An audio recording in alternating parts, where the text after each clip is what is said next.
कैसे हैं आप सब। स्वागत है आपका टीचिंग इंस्टीट्यूट यूट्यूब चैनल पे। बात करेंगे आज हम लोग ईवीएस की टेस्ट सीरीज़। डेली आपको क्लास मिलती है ईवीएस की टेस्ट सीरीज़ की।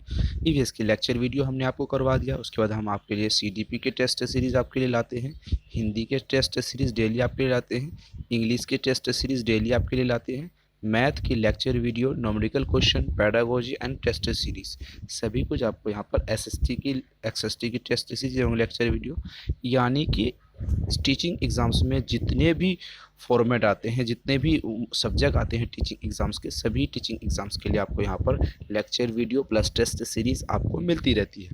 इस वीडियो के डिस्क्रिप्शन बॉक्स में आपको लिंक मिलेगा फेसबुक पेज का, वहाँ पर जाके आप फेसबुक पेज को ज्वाइन कर सकते हैं, क्योंकि वहाँ पर आपके लिए सिर्फ और सिर्फ क्वेश्चन हम आपको लिए बनाते हैं। वहाँ पर आपको टेस्ट सीरीज़ में वहाँ पर अपने आप को भाग लेना है, ताकि आपको हमें बताना है कि आप कितने बेहतर कर पाएँ।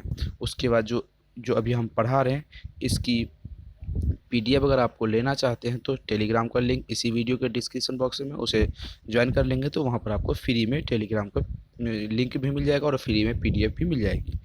तो चलिए क्वेश्चन को शुरू करते हैं। आज का पहला क्वेश्चन आपको बता दें, ये एच टेट का क्वेश्चन हमने लिया है। H TET Himachal Pradesh Haryana TET का जो क्वेश्चन आते हैं उनको हम यहाँ पर इंक्लूड किए हैं। प्रीवियस ईयर के क्वेश्चन है। तो चलिए 2015 में ये क्वेश्चन पूछे गए थे। तो चलिए आज का पहला क्वेश्चन देखते हैं। वन्य जीव रक्षा के क्षेत्र में उल्लेखनीय योगदान भारत सरकार द्वारा स्थापित पुरस्कार है। क्या है? गाग्री पुरस्कार, इंदिरा गांधी पर्यावरण पुरस्कार, अमृता देवी बिश्नोई पुरस्कार, प्रियदर्शनी पुरस्कार। आपको यहाँ पर राइट आंसर बताने हैं। हम आपके लिए डेली 15 क्वेश्चन आपको डेली यहाँ पर करवाते हैं।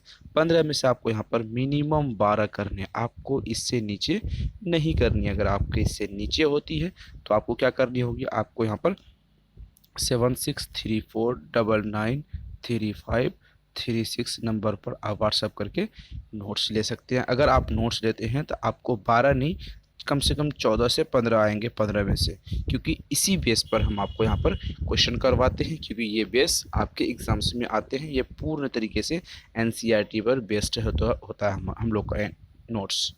ठीक है, तो ये तो थी इन्फॉर्मेशन। चलिए इसका राइट आंसर बताइए। ये है अमृता देवी बिश्नोई पुरस्कार। भारत सरकार ने कुछ के लिए उल्लेखनीय जीव रक्षा के क्षेत्र में जो उल्लेखनीय एक पुरस्कार दिया था, लागू किया है, उनके लिए अमृता देवी बिश्नोई पुरस्कार है। इनके संबंध में कुछ जानकारी हम आपको बता दें। यह भारत सरकार द्वारा स्थापित है। बिश्नोई समाज के ये लोग थे। कौन से? अमृता देवी। सीटेट अगर आप पढ़े होंगे तो सीटेट में आपको वहाँ पर क्लियर तरीके से इस टॉपिक से हमेशा एक प्रश्न पूछते हैं, जो राजस्थान से संबंधित है। ये क्वेश्चन राजस्थान में से बिश्नोई समाज के लोग रहते थे। वहाँ पर राजा के द्वारा जब लकड़ियाँ काटने के लिए गए तो वहाँ के बिश्नोई समाज के अमृता देवी ने वहाँ पर पैरों से एज ए लाइक चिपकू आंदोलन के जैसे उन्होंने पैर से चिपक गए। उनकी ये बहादुरी देखकर बहुत सारे गांव के महिला और जो जो पुरुष होते हैं उनके साथ वहाँ पर आ गए, और उन सभी को राजाओं के द्वारा भेजा गया जो नौकर था, उनको 300 लोगों ने वहाँ पर उनको कत्ल करने के बाद भी पेड़ काटना बंद नहीं किया। तो इस आधार पे राजा को जब पता चला तो राजा वहाँ पर गए और वहाँ पर उन सभी लोगों से माफ़ी मांगी। और ये इस समाज के लोग, अमृता देवी जहाँ पर अभी है, बिश्नोई समाज के लोग वहाँ पर अभी हरा भरा है, क्योंकि वहाँ पर एक कानून बना दिया है, कभी भी वहाँ पेड़ नहीं काटे जा सकते हैं। तो उनके लिए भारत सरकार ने एक पुरस्कार निकाला है, अमृता देवी बिश्नोई पुरस्कार। उनके लिए नगद धनराशि 1 लाख रुपए तक मिलती है। कितने रुपए तक? 1 लाख रुपए तक नगद धनराशि मिलती है। तो ज़्यादा डिटेल हो गया ये क्वेश्चन को। चलिए अगला क्वेश्चन हम लोग देखते हैं। अगला क्वेश्चन आपके लिए कहता है, वायुमंडलीय रहित ग्रह प्रभाव मुख्यतः किसके अवशोषण एवं उत्सर्जन द्वारा उत्पन्न होता है? वायुमंडल द्वारा प्रकाश के, वायुमंडल द्वारा अवरक्त विकिरणों के, भूतल द्वारा पराबैंगनिक किरणों के, वायुमंडल द्वारा पराबैंगनिक विकिरणों के। तो यहाँ पर राइट आंसर आपको बताने हैं। तो चलिए इसका राइट आंसर आप बताइए, आपके हिसाब से क्या राइट आंसर होने हैं।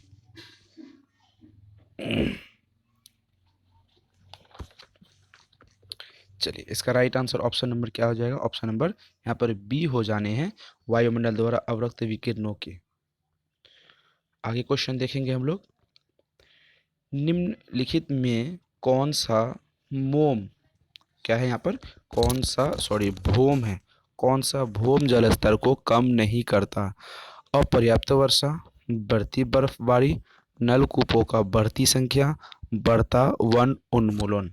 तो आपको यहाँ पर राइट आंसर बताने हैं, क्या राइट आंसर यहाँ पे होने हैं। तो चलिए इसका राइट आंसर बताइए। तो राइट आंसर आपके हो जाएंगे ऑप्शन नंबर बी, बढ़ती बर्फबारी।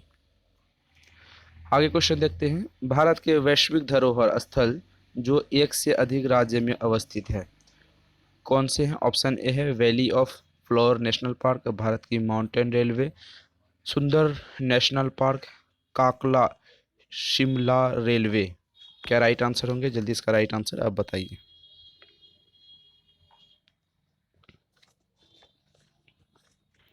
चलिए इसका राइट आंसर ऑप्शन नंबर यहाँ पर बी हो जाएंगे आपके, भारत का माउंटेन रेलवे। क्या हो जाएंगे ऑप्शन नंबर बी, भारत का माउंटेन रेलवे। ये यूनेस्को द्वारा विश्व धरोहर की सूची में शामिल किया गया था। ठीक है, तो ये 1861 ईस्वी में नील नगरीय पर्वतीय क्षेत्रों में ये इसकी शुरुआत हुई थी। तो चलिए आगे बात करेंगे हम लोग, आगे क्वेश्चन देखेंगे, बायोमास के अवायवीय किण्वन द्वारा निम्नलिखित में से कौन सी गैस उत्पादित होती है। बायोगैस, गैस ऑयल, प्राकृतिक गैस, संपोधित प्राकृतिक गैस। यहाँ पर आपको राइट आंसर बताने हैं, क्या राइट आंसर होने हैं, क्या राइट आंसर होने हैं यहाँ पर। चलिए, बायोमास के अवयवी किण्वन द्वारा निम्नलिखित में से कौन सी गैस उत्पादन करती है। तो ऑप्शन नंबर ए है बायोमास, बायोगैस को उत्पादित करती है, ऑप्शन नंबर ए यहाँ पर हो जाएंगे। आगे बात करेंगे हम लोग, गलत कथन का चयन कीजिए। ऑप्शन ए है पावर पेट्रोल का ऑक्टेन नंबर साधारण पेट्रोल के अधिक होता है। ऑक्टेन मतलब मिसिंग क्या है यहाँ पर, शायद टाइपिंग मिसिंग है, आप एक बार ध्यान से एक बार देखेंगे।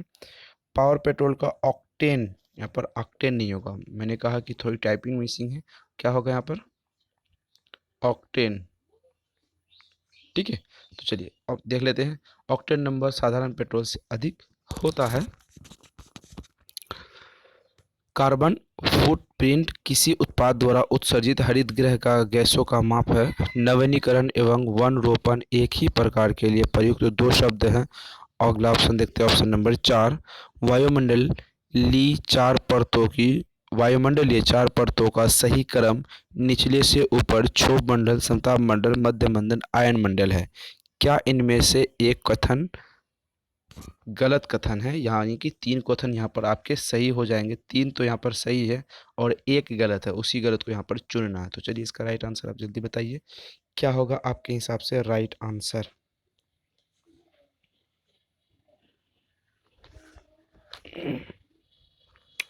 चलिए देख लेते हैं क्या क्या सही होंगे। पेट्रोल ऑक्टेन नंबर साधारण अधिक से होते हैं, ये सही है। कार्बन फुटप्रिंट किसी उत्पादन का द्वारा उत्सर्जित गलत प्रभाव है, ये गलत है। क्या चुनने के लिए आपको कहा था, ऑप्शन नंबर गलत चुनने के लिए कहा था, ऑप्शन नंबर आपके सामने गलत है, गलत ऑप्शन नंबर बी हो जाएगा, तो यहाँ पर बी ऑप्शन सही हो जाएंगे। आगे जितने राइट आंसर होंगे वो सही होंगे।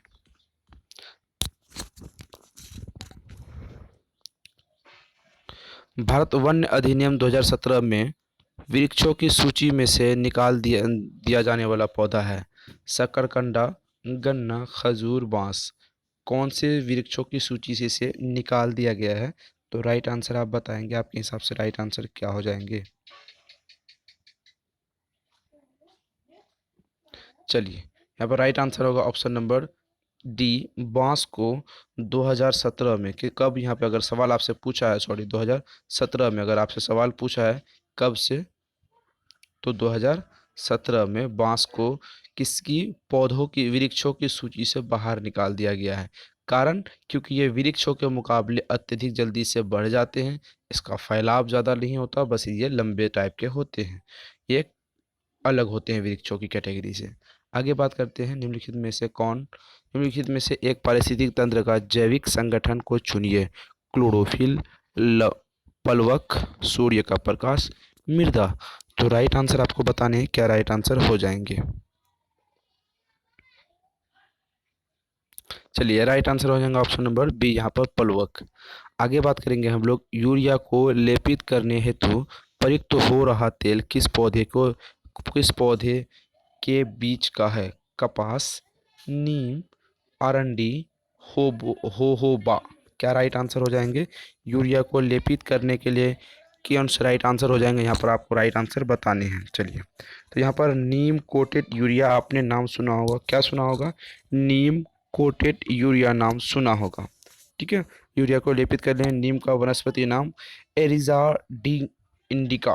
क्या नाम है उसका? एरिजा डी इंडिका। इसको इस नाम से पुकारते हैं नीम कोटेड यूरिया को। ठीक है, option number B right answer हो जाएंगे। घरों के जलाऊ लकड़ी के अपूर्ण दहन से एक जहरीली गैस एक्स उत्पादित होती है। मांस द्वारा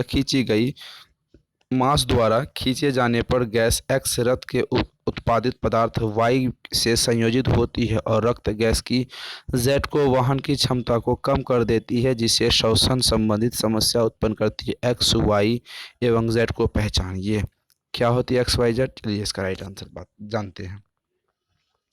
ए है कार्बन मोनोऑक्साइड, वाई एक्स है ऑक्सीजन, वाई है carbon dioxide. Carbon dioxide x है जल, कार्बन डाइऑक्साइड एक्स है जल है वायु, कार्बन डाइऑक्साइड जल है, मोनोऑक्साइड एक्स है, हीमोग्लोबिन वाई है, ऑक्सीजन जेड है। यहाँ पर अगला ऑप्शन देखते हैं, कार्बन डाइऑक्साइड एक्स है, रक्त प्लेटलेट्स वाई है, ऑक्सीजन जेड है। क्या राइट आंसर आपके यहाँ से आपके हिसाब से राइट आंसर होगा? तो चलिए इसका राइट आंसर बताइए। ये क्वेश्चन बहुत लंबा है, चलिए इसका राइट आंसर आप सोच के बताइएगा, आपके हिसाब से राइट आंसर क्या हो जाएगा। यहाँ पर राइट आंसर आपके हो जाएंगे ऑप्शन नंबर, क्या होंगे आपके हिसाब से? Option number C, carbon monoxide, haemoglobin Y, oxygen Z. ठीक है, चलिए आगे क्वेश्चन हम लोग देखेंगे। जलवायु परिवर्तन एक्शन प्लान जारी करने वाला भारत राज्य उत्तराखंड, हरियाणा, दिल्ली, केरल। जलवायु के परिवर्तन वाले एक्शन प्लान जारी करने वाला भारत का पहला राज्य या केंद्र शासित प्रदेश, जो भी आप इसे कह सकते हैं, वो क्या होंगे? दिल्ली है। दिल्ली में केजरीवाल सरकार इस संबंध में ज़्यादा फोकस कर रही है। एनजीटी का पता है आपको? एनजीटी इसी के अंतर्गत आते हैं और दिल्ली में ही है जो पर्यावरण संबंधी मुद्दों को उठाती है और उसको सुरक्षा के लिए जानी जाती है उसे। आगे बात करेंगे, एक दूसरे से जुड़ी जटिल खाद्य श्रृंखला कहलाती है खाद्य जल, खाद्य नेटवर्क, जैव भार, पौष्टिकता। राइट आंसर आपके हिसाब से क्या होगा? चलिए राइट आंसर बताइए। राइट आंसर हो जाएंगे ऑप्शन नंबर ए, खाद्य जल। क्या राइट आंसर हो जाएंगे? ऑप्शन नंबर ए, खाद्य जल। पारंपरिक ऊर्जा का स्रोत का एक उदाहरण है ज्वारीय ऊर्जा, भूतापीय ऊर्जा, सौर ऊर्जा, नाभिकीय ऊर्जा। पारंपरिक ऊर्जा का एक स्रोत है जो उदाहरण है, इसके बारे में राइट आंसर क्या होगा आपके हिसाब से? जल्दी अपना राइट आंसर बताइए, जल्दी इसका राइट आंसर आप बताइए, आपके हिसाब से क्या राइट आंसर हो जाएगा।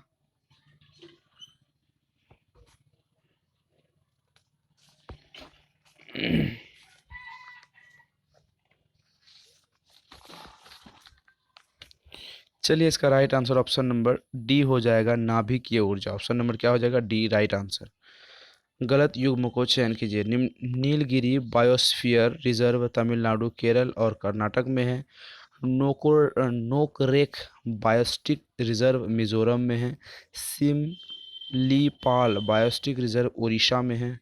देहांग देबाक बायोस्फीयर रिजर्व अरुणाचल प्रदेश में है। क्या यहाँ पर एक गलत है, बाकी तीन सही है? आपको बताने हैं यहाँ पर राइट आंसर क्या हो जाएंगे। तो चलिए एक एक करके देख लेते हैं। नीलगिरी बायोस्फीयर रिजर्व तमिलनाडु एवं केरल में है, ये सही है। नोकरेक बायोस्फीयर रिजर्व ये मिजोरम में है, ये गलत है। ठीक है, नोकरेक बायोस्फीयर ये भारत के मिजोरम राज्य के, कहाँ है ये? मिजोरम राज्य में स्थित राष्ट्रीय खदान, जिसका क्षेत्रफल कितना है? 4.47.48 वर्ग किलोमीटर में फैला है। ठीक है, चलिए ऑप्शन नंबर बी इसका राइट आंसर हो जाएगा। तो आज के लिए बस इतना ही, फिर मिलते हैं अगले वीडियो में। आप चैनल को सब्सक्राइब करके बेल आइकन को प्रेस कीजिए, वीडियो को लाइक एंड शेयर जरूर कीजिएगा। नोट्स लेने के लिए 7634993536 नंबर पर आप ओनली व्हाट्सअप करके कंप्लीट जानकारी ले सकते हैं और नोट्स ले सकते हैं। फिर मिलते हैं अगले वीडियो में। Thank you.